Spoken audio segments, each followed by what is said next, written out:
Hello. Welcome to this anatomy and physiology topic. We'll be discussing the classification of epithelial tissues. But now, before we start, I would like you to know that a tissue is a collection of large number of same type of cells with a specific function. So a tissue is a collection of large number of the same type of cells with a specific function. Now, tissues are classified according to size, shape, and function. The tissues are classified according to size, shape, and function of their constituent cells. Now, before we go into these epithelial cells, I would like you to know that there are basically four major types of tissues. The first one that we have is the epithelial tissue, then the muscle tissue, the connective tissue, and the nervous tissue. So there are basically four types of tissues. Now, let's jump right into our topic today, which is the classification of the epithelium. But now, before we start with that, I'd like you to know that the epithelial tissue, this is a type of tissue that covers the body surfaces and organs, and it also makes lining for body cavities. Okay, the epithelial tissue is a type of tissue that covers the body surfaces and organs, and they also make the lining of body cavities. Okay, now let's jump right into our topic today, which is the classification of the epithelium. Okay, now the epithelium is classified. Okay, the epithelium is classified according to the number of layers of cells and according to the shape of cells. It is classified according to the number of layers of cells and according to the shape of cells. Now, under the number of cells, we have the simple. Simple simply means it contains one layer of cells.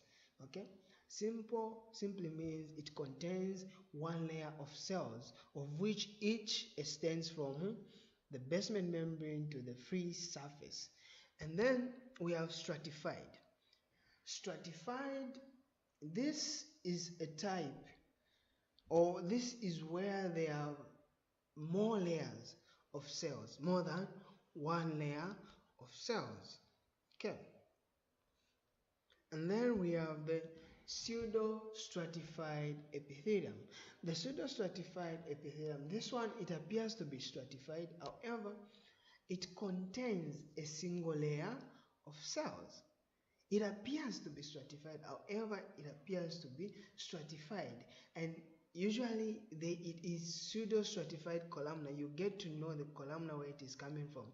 But columnar, we are saying it is taller than wide. Okay, it is taller than wide, and it appears to be stratified, however it only has one layer of columnar cells. Okay, now under the shape of cells, we have what we call as the squamous epithelium, or the squamous cells. And this squamous simply means the cells, they appear to be flat. It means the cells, they appearing to be flat, and they look more like scales. Okay, if you've seen the fish, those scales of the fish, they are flat. That's how it appears to be. It is flat. And then cuboidal. Cuboidal simply means it is cubed shaped, meaning it is about equal in height and width. And then the columnar, meaning it is triangular shaped, or it is taller than wide. Okay, now let's look at those diagrams. Let's identify them according to the classification of the epithelium. So by layers, the top part. The first one that we have there is the simple. As you can see, it appears to have only one layer. And the next one there is the pseudo-stratified. It only has one layer. However, it is appearing as if it is stratified.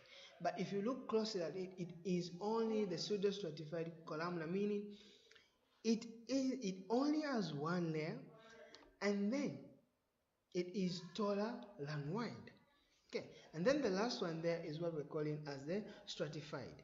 The stratified only contains more than one layer of cells. And then the second classification is by shape. As you can see, this one looks flat. The first one meaning it is squamous. The other one, it is cuboidal, meaning it is cubed shaped, okay, equal in height and width. And the last one, it is the columnar. The columnar, it means it is taller than wide or rectangular in shape.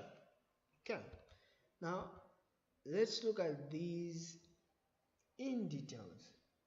Okay, so simple epithelium. A simple epithelium is a single layer of identical cells. Now, this simple epithelium is divided into three. It is divided into three, and those three are the ones that we've already mentioned, which is the cuboidal, the columnar, and the squamous. Okay, the cuboidal, the columnar, and the squamous.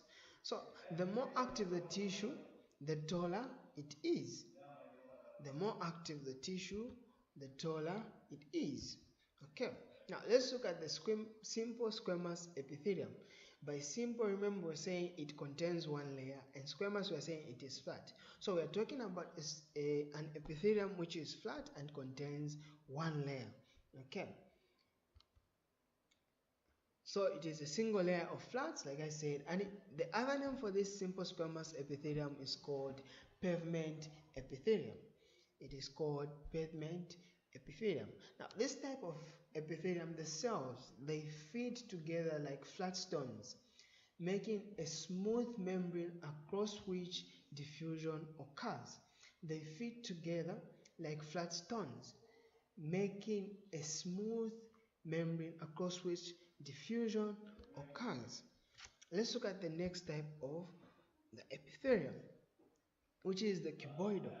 Now, before we look at the cuboidal, the simple squamous epithelium lines the heart, okay?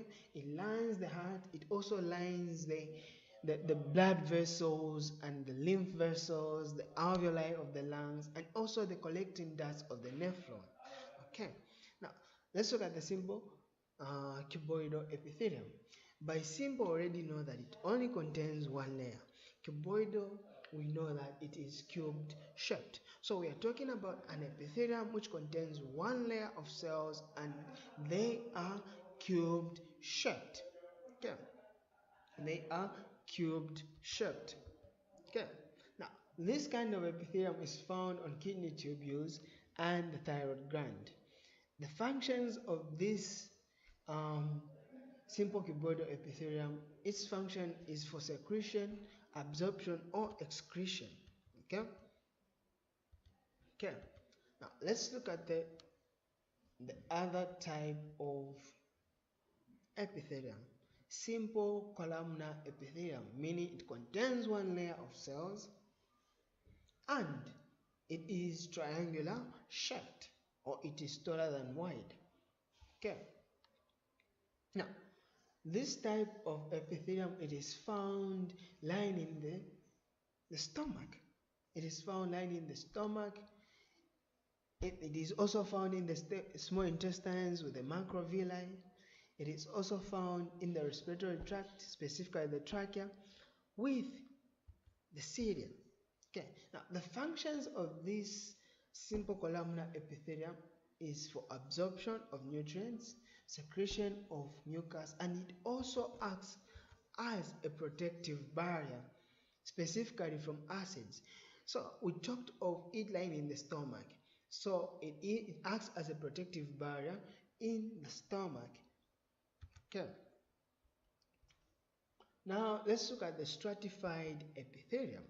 The stratified epithelium. Now, stratified epithelium has several layers, okay? It contains several layers of cells of various shapes. And there is continuous cell division of the basal layer which pushes the layers above nearer to the surface where they are shed.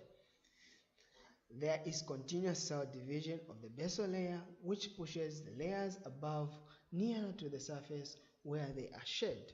Okay, now the function of this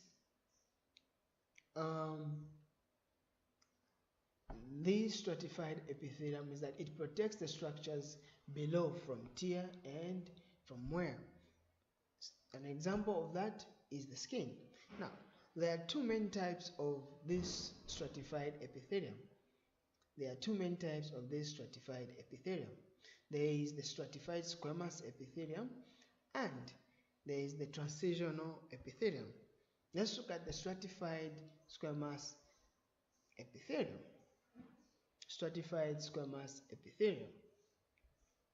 Now, this stratified squamous epithelium has two types.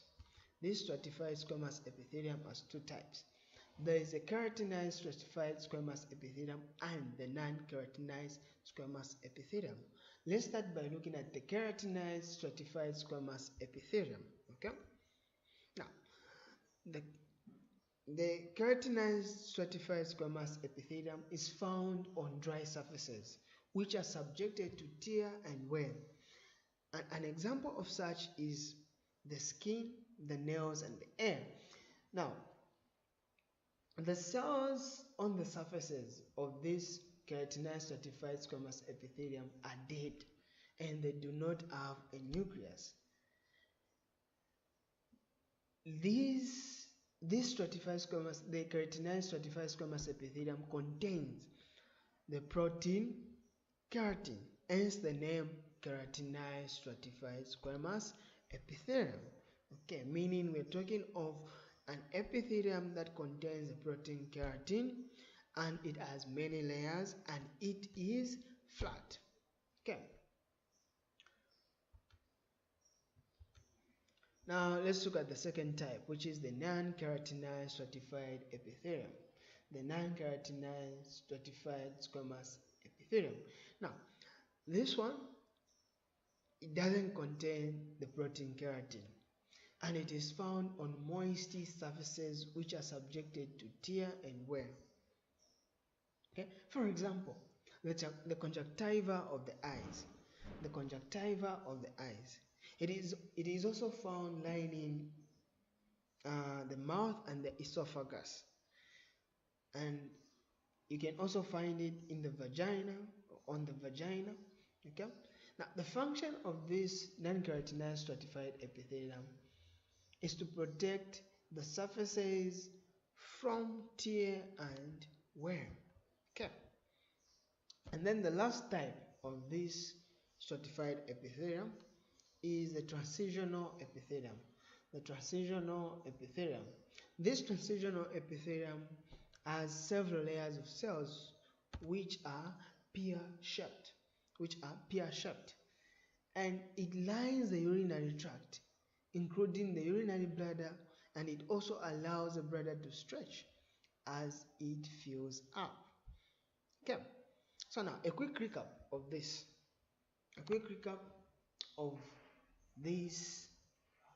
classification. Remember, the classification of epithelium is into two, which is the number of layers of cells and the shape of cells. Under the number of layers of cells, we said this epithelium can be classified as simple. Okay, it can be classified as simple, meaning it contains one layer; stratified, meaning it contains more than one layer; and pseudostratified. And then we went on to talk about the shape of the cells, of which we said the cells can either be squamous, meaning they are flat; they can be cuboidal, meaning they are cubed shaped, or they are equal in height and width. And also the last one, which is columnar, they are rectangular or they are taller than wide.